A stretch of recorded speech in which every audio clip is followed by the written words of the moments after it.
स्वागत है आपका आपके अपने चैनल पीसी पाठशाला पर। मेरा नाम है भारत और आज के इस वीडियो के माध्यम से मैं आपको एक बात बता देना चाहता हूँ। जैसा कि मैंने सोचा है कि आपके लिए एक्सेल के सारे इंपॉर्टेंट फॉर्मूलाज की एक सीरीज बनाऊंगा, जिसमें मैं आपको सारे फॉर्मूलाज एक्सेल के उनकी फैमिली के हिसाब से सिखाऊंगा। जैसे कि सम फॉर्मूला होता है, उसमें सम फॉर्मूले में कितने फॉर्मूले आते हैं, जैसे कि सम इफ सम इफ्स। इसी तरीके से काउंट के फॉर्मूला में अगर हम देखा जाए तो काउंट आता है, काउंट ए आता है, काउंट ब्लैंक आता है, काउंट इफ्स। बहुत सारे, क्योंकि फैमिली है तो बहुत ज्यादा फॉर्मूले होंगे। इसी तरीके से मैंने बहुत सारे फॉर्मूले बनाए हैं और हर एक दिन मैं एक फैमिली को डिफाइन करूंगा।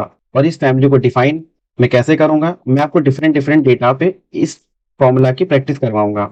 इससे क्या होगा, इससे ये होगा कहीं पे भी कंफ्यूजन नहीं आएगी, क्योंकि हो सकता है मेरे पास कुछ और डेटा हो, आपको कुछ और डेटा पे ये काम करना हो। तो जब आप डिफरेंट डेटा पे इस चीज को सीख लोगे तो आपको किसी भी डेटा पे परेशानी नहीं होगी। तो आपके टाइम की रिस्पेक्ट करते हुए मैं इस वीडियो को शुरू करने जा रहा हूं। अगर आपको ये वीडियो अच्छी लगे तो चैनल को सब्सक्राइब करिए और इस वीडियो को लाइक करिए। अगर ये वीडियो नहीं अच्छी लगे तो कमेंट मुझे अपना सजेशन जरूर बताइए, ताकि मैं अपने वीडियोस में और इम्प्रूवमेंट कर पाऊं। आपको किस टॉपिक पे वीडियो चाहिए आप मुझे वो भी बता दीजिए, ताकि मैं उससे रिलेटेड वीडियोस बना सकूं। तो चलिए दोस्तों, आज के इस वीडियो को यहीं से शुरू करते हैं। तो जैसा कि दोस्तों हम लोग अपने एक्सेल स्क्रीन पर आ चुके हैं, आज मैं आपको इस वीडियो का और इस सीरीज का सबसे पहला फॉर्मूला सम फॉर्मूला सिखाने जा रहा हूँ। सम का मतलब होता है जोड़ना। भी हमें एक्सेल में अगर कोई चीज जोड़नी होगी तो हम सम फॉर्मूले का यूज करते हैं। आइए देखते हैं कैसे। जैसे यहाँ मार्कशीट दी हुई है, जहाँ यहाँ पे लिखा सब्जेक्ट 1, सब्जेक्ट 2, सब्जेक्ट 3, और ये स्टूडेंट का नाम लिखा हुआ है। अब इस स्टूडेंट के नाम में मुझे यहाँ पे इसका टोटल चाहिए, तो उसके लिए सिंपली आपको क्या करना है, एक्सेल में किसी भी चीज को या किसी फॉर्मूले को स्टार्ट करने के लिए आपको इक्वल का यूज करना होता है। उसके बाद आप सम ऐसे लिख दीजिए और कीबोर्ड के शिफ्ट बटन को दबाकर फिर यहाँ पे 9 बटन दबाएंगे तो आपका ये कीबोर्ड से ब्रैकेट ऑन हो जाएगा। और फिर आपको क्या करना है, फिर आपको ये इस रेंज को देना है। अब रेंज कैसे देंगे, रेंज का मतलब होता है कि आप जिस भी कॉलम में हो और जिस भी रो में हो उसका जो ये वाला सेल है, तो ये हो गया C2, देखिए कॉलम और यहाँ पे रो नंबर C2 हो गया। C2 से लेके हमें जाना है E2 तक, जिसके बीच में D2 भी आएगा। तो आपको क्या करना है, स्टेप के साथ कोलन लगा देना है। कोलन लगाने के बाद आपको कहाँ तक जोड़ना है, यानी मुझे E2 तक जोड़ना है तो मैंने E2 ले लिया। तो आप देख सकते हैं कि ये पूरी रेंज सिलेक्ट हो गई है। अब इसको ब्रैकेट बंद कर दीजिए और एंटर कर दीजिए और आपका यहाँ पे टोटल ऑटोमेटिक आ जाएगा। आपको अगर इन सब का टोटल चाहिए तो आप क्या करो, आप पॉइंटर को इस तरीके से यहाँ पर लेकर आओ और पॉइंटर जब यहाँ कॉर्नर पे लाके ब्लैक हो जाए तो आप इसको क्लिक करिए। क्लिक करने के बाद क्लिक को बिना छोड़े आप इसको इस तरीके से नीचे की तरफ ड्रैग करें और यहाँ पे आप अपना क्लिक छोड़ दीजिए। आपका सम फॉर्मूला यहाँ पे अप्लाई हो जाएगा। अब इससे ये फायदा होता है दोस्तों रेंज लेने से, कि अगर आप यहाँ पे फॉर्मूला या फिर नंबर चेंज करते हो, जैसे मैंने यहाँ पे 26 किया, तो आप ध्यान दीजिएगा कि ये टोटल नंबर भी ऑटोमेटिक बदल जाएगा जब मैं यहाँ पे एंटर दबा दूंगा। ठीक है, उम्मीद करता हूँ कि आपको ये फॉर्मूला समझ में आया होगा। मैं आपको दूसरे डेटा पे भी ये फॉर्मूला समझा देता हूँ। जैसे कि मेरे पास एक्सेल का एक दूसरा डेटा भी दिया हुआ है। जैसे यहाँ पे डिफरेंट डिफरेंट डेजिग्नेशन है, उनकी सैलरी है। अब मुझे इस टोटल सैलरी को कैलकुलेट करना है। तो कैलकुलेट करने के लिए मैं इस तरफ भी कर सकता हूँ और मैं यहाँ नीचे भी कर सकता हूँ। फिलहाल मैं आपको यहाँ नीचे करके दिखाता हूँ। तो आपको इक्वल लिखना है, सम लिखना है और फिर उसके बाद ब्रैकेट ओपन कर देना है।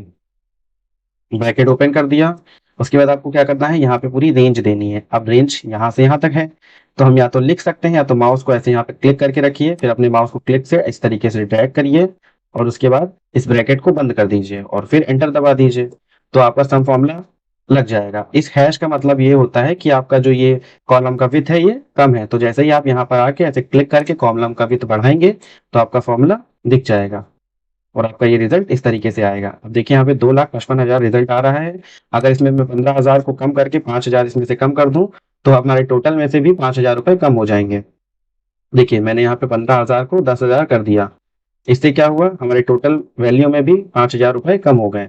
दोस्तों, इन दोनों डेटा पे मैंने आपको सम बताया। उम्मीद करता हूँ कि आपको ये चीज समझ में आई होगी।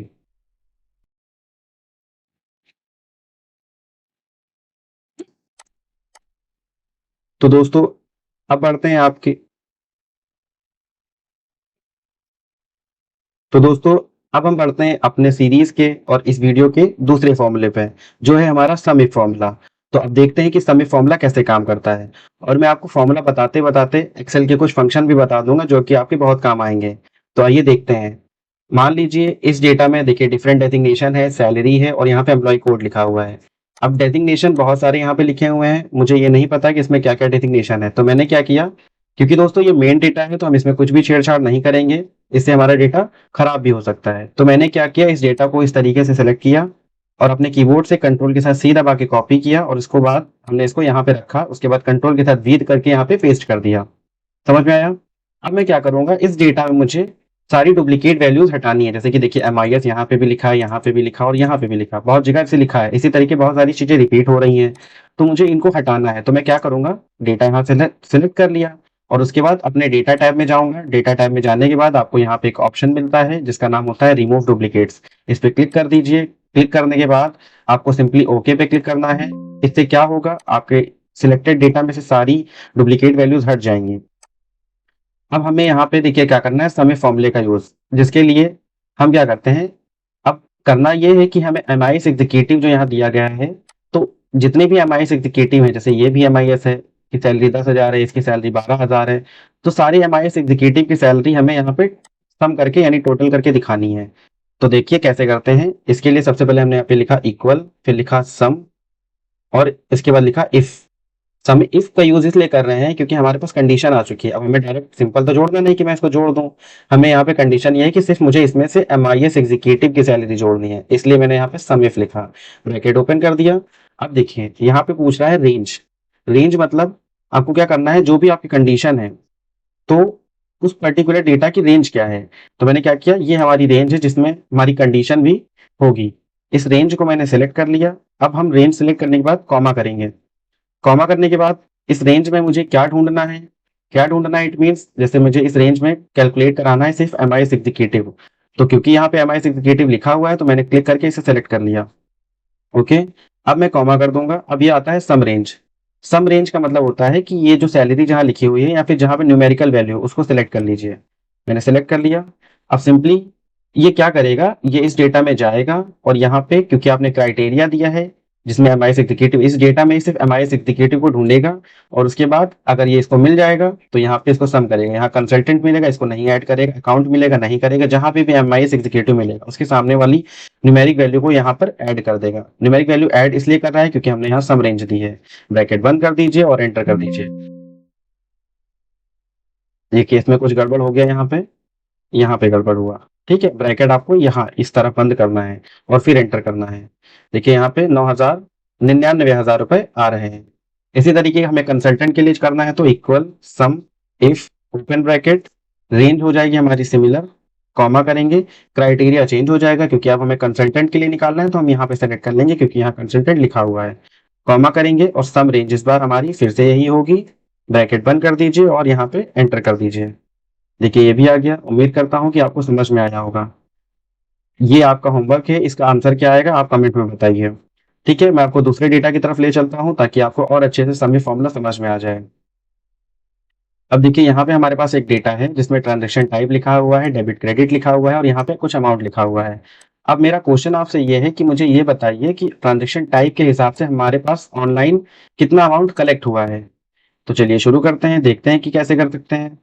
तो सबसे पहले मैं जितने भी मेरे पास ट्रांजेक्शन टाइप है मैं उनका यहाँ पे लिस्ट बना लेता हूँ। लिस्ट बनाने के लिए मैंने आपको तरीका बताया है कि आप सिलेक्शन करिए, मेन डेटा से कोई छेड़छाड़ नहीं, यहाँ पे कर्सर रखिए और पेस्ट कर दीजिए। अब आपको क्या करना है, सिंपली इस डेटा को इस तरीके से सिलेक्ट, आपको डेटा टैब में आना है, फिर आपको रिमूव डुप्लीकेट जो पहले बताया था इस पर क्लिक कर दीजिए। तो जितने भी यूनिक ट्रांजेक्शन होंगे वो आपको मिल जाएंगे। जैसे ऑनलाइन कैश डेबिट मिल गया।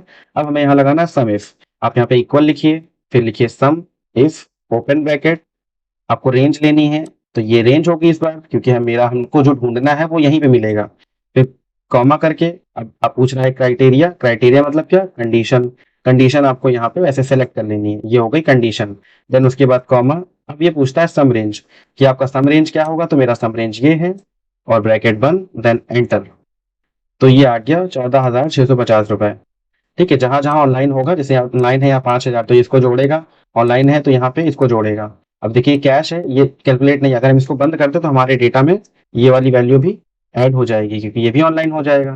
देखिए ऐड हो गया, इसका मतलब हमारा फॉर्मूला सही काम कर रहा है।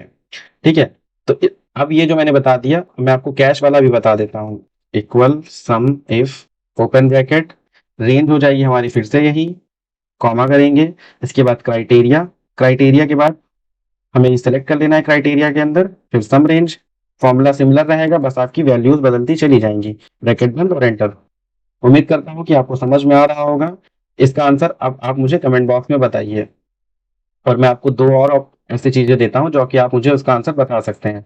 जैसे यहाँ पे डेबिट क्रेडिट लिखा हुआ है, तो आप मुझे कमेंट बॉक्स में ये बताइए कि यहाँ पे डेबिट अमाउंट कितना है और क्रेडिट अमाउंट कितना है। इसका आंसर आप मुझे कमेंट में बता दीजिए। अब दोस्तों हम लोग बढ़ते हैं अपने इस वीडियो के फॉर्मूला नंबर 3 पे, जो कि इस वीडियो का आखिरी फॉर्मूला होने वाला है। इसके बाद कल नई सीरीज आएगी जिसमें हम काउंट फॉर्मूला के ऊपर बात करेंगे। तो आइए आज हम लोग लास्ट वाला फॉर्मूला जो कि है सम इफ्स, उसके बारे में समझते हैं। तो अब अगर हम आपसे इस डेटा पे, या आपसे किसी ने इस डेटा पे बोल दिया कि आपको ये करना है कि ऑनलाइन का हो, ट्रांजेक्शन टाइप ऑनलाइन हो और वो अमाउंट डेबिट हो, उसे कैलकुलेट करना है। फिर से समझिए कि ऑनलाइन होना चाहिए और डेबिट, दोनों कंडीशन फॉलो होनी चाहिए। या मान लीजिए कि कैश होना चाहिए और क्रेडिट होना चाहिए, या कैश होना चाहिए और ऑनलाइन होना चाहिए। ऐसे मतलब दो कंडीशन आपको फॉलो करानी है। अभी हम लोग इफ पढ़ रहे थे जिसमें हमने सिंगल कंडीशन पे काम किया था, या तो ऑनलाइन, कैश या फिर डेबिट कार्ड ऐसे ढूंढ रहे थे। तो आइए इफ्स के बारे में पढ़ते हैं। ठीक है, तो देखिए, अब हमें यहाँ पे अमाउंट का टोटल चाहिए, जिसमें मुझे दो कंडीशन फॉलो करानी है। एक तो हमारा जो अमाउंट है वो ऑनलाइन होना चाहिए, पहली कंडीशन। सेकंड कंडीशन, वो हमारा डेबिटेड अमाउंट होना चाहिए। तो आइए देखते हैं कैसे करते हैं। आपको यहाँ पे लिखना है इक्वल सम इफ। अब इफ से काम नहीं चलेगा, अब आपको लिखना है इफ्स। एस जोड़ दीजिए इसके अंदर, ब्रैकेट को ओपन कर दीजिए। अब ये आ जाएगा सम रेंज। सबसे पहले क्या पूछ रहा है, सम रेंज। देखिए दोस्तों, ये सिंटैक्स होता है, अगर आप इसको जान जाते हो तो आपको कभी भी कोई फॉर्मूला लगाने में दिक्कत नहीं आएगी। इसको ही देख के फॉर्मूला लगाना चाहिए। अब ये क्या पूछा, सम रेंज। पहले हमसे पूछा था, इससे पहले जो फॉर्मूला लगा रहे थे सम इफ वाला, उसमें हमें यहाँ पे ये रेंज पूछ रहा था। ठीक है, तो रेंज में हम ये ले रहे थे, लेकिन अब ये सम रेंज है, तो सम रेंज में सबसे पहले अमाउंट आता है, तो हमने अमाउंट सिलेक्ट कर लिया। समझ में आया। उसके बाद कॉमा कर दिया। कॉमा करने के बाद ये हमसे पूछता है क्राइटेरिया रेंज वन, मतलब आपकी जो पहली कंडीशन है उसका क्राइटेरिया बताइए। तो हमारी पहली कंडीशन है कि हमारा जो पैसा है वो ऑनलाइन होना चाहिए। तो ऑनलाइन इसको इस तरफ तो मिलेगा नहीं, इसको मिलेगा यहाँ पे, तो हम ये सेलेक्ट कर लेते हैं। ये हो गई क्राइटेरिया रेंज वन। अब कॉमा कर देते हैं। अब ये पूछता है कि जो आपने रेंज दी इसमें आपको क्या कैलकुलेट कराना है, यानी कि कंडीशन बताइए। तो हमने कहा कि इसमें कंडीशन जो है वो है ऑनलाइन, और ऑनलाइन यहाँ लिखा हुआ है तो हम यहीं से ले लिए। अब इस रेंज में ये क्राइटेरिया ढूंढेगा। हो गया। अब सेकंड हमने कॉमा कर दिया वापस से। अब ये पूछता है क्राइटेरिया रेंज टू, जो कि हमने सम इफ में नहीं देखा था, ये इफ्स में आता है। सम इफ्स में ये चीज आएगी। आप मल्टीपल कंडीशन दे सकते हो, फिलहाल मैं आपको दो कंडीशन बता रहा हूँ। तो क्राइटेरिया रेंज टू में आपकी जो दूसरी कंडीशन है उसका रेंज क्या है, तो हमारी ये रेंज हो जाएगी। ठीक है, इसमें कॉमा कर दिया। अब ये पूछता है क्राइटेरिया टू। क्राइटेरिया टू मतलब आपकी इस रेंज में आपको क्या कैलकुलेट करना है, डेबिट या क्रेडिट। तो मैंने कहा डेबिट कराना है, डेबिट सेलेक्ट हो गया, ब्रैकेट बंद कर दिया और एंटर कर दिया। अब हमारा आंसर आया 16,650। आइए चेक करते हैं कि ये सही है कि नहीं। देखिए यहाँ ऑनलाइन है और ये डेबिट है, तो 5,000 इसके कैलकुलेट हुए। यहाँ पे ऑनलाइन है, ये डेबिट है, 4,500 उसके, 9,500 रुपए हो गए। उसके बाद ऑनलाइन है, क्रेडिट है, ये वाला नहीं होगा। ठीक है, और फिर हम देखते हैं, ये देखिए ऑनलाइन है और डेबिट है, तो 650 रुपए इसके हो गए। और क्या है हमारे पास, देखिए 5,000 रुपए ये हो गए, और फिर ऑनलाइन डेबिट 4,500, ये 9,500 रुपए हो गए।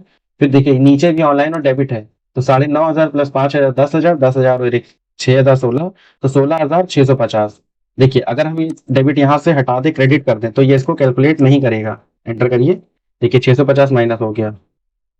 आइए एक बार आपको दूसरे डेटा भी बता देते हैं ताकि आपको ये अच्छे से फॉर्मूला समझ में आ जाए। ठीक है,